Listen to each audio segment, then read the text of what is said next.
Good to be with you again. Each Sunday morning as I get up and I'm preparing for Sunday Mass, I have my radio always set to WDEL. And one of the programs that always comes on at that point is a 15-minute program entitled The Rabbi Speaks. And each week there's a different rabbi who gives a little meditation. I was surprised last Sunday when I realized he began to speak about Valentine's Day, and all the romantic stories in the Old Testament, and then the book of the Song of Songs, all the romance. I know as I say this, I can almost hear our dear late parishioner John Schultz in heaven crying out, "Not Valentine's Day." One of his pet peeves was always where people were referring to Valentine. No, it's Saint Valentine, he would say. So to assure John of my devotion to Saint Valentine, I thought I'd look up in the Book and Lives of the Saints. Well, what about Valentine? We are told he was a holy priest in Rome, who with St. Marius and his family assisted the martyrs in the persecution under the Emperor Claudius II.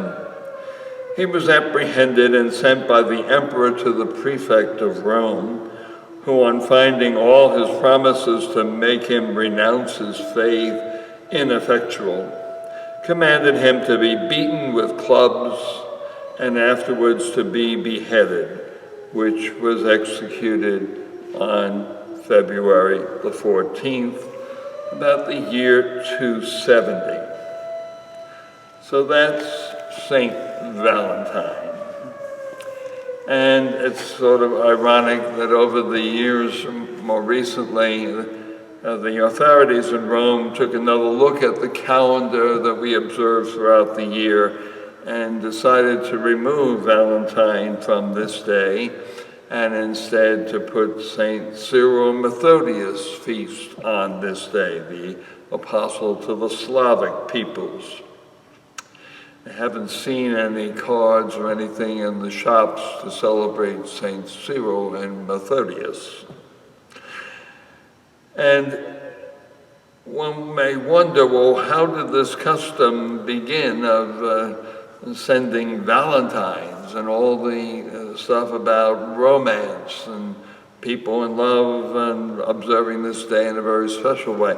Well, we're told that it was the custom at one point, and he refers here to even the early English writer Chaucer, referring in one of his writings to the custom on February 14th, that they observed certain birds always would pick out their mate to come to the nest, and it began February 14th.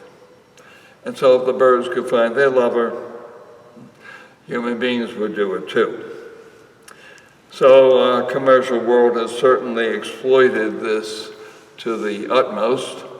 I'm sure they are delighted that we honor Saint Valentine.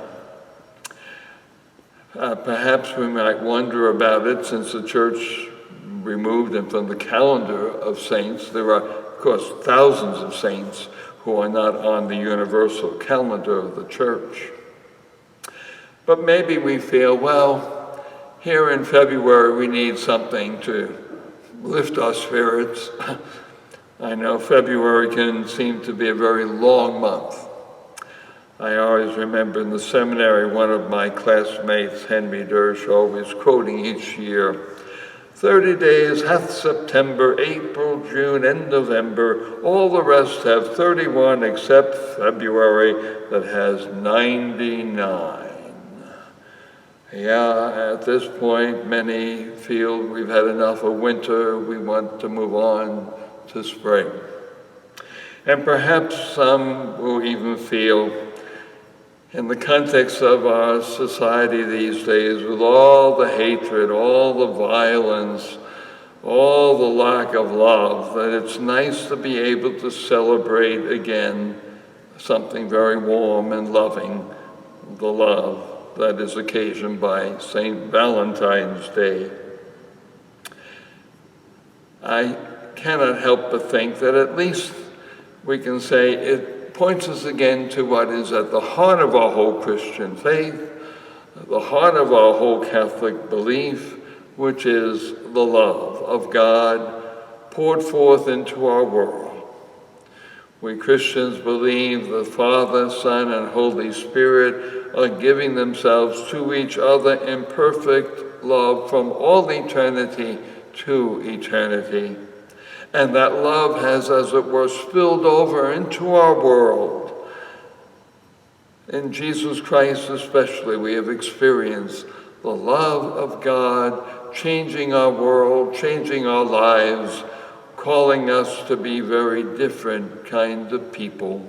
People who have been filled with the love of God and then called to show that love to one another. An unselfish, authentic kind of love. So I hope all this talk about St. Valentine's Day will help you and your loved ones to draw always closer in the love of Christ. God bless you all and keep you well.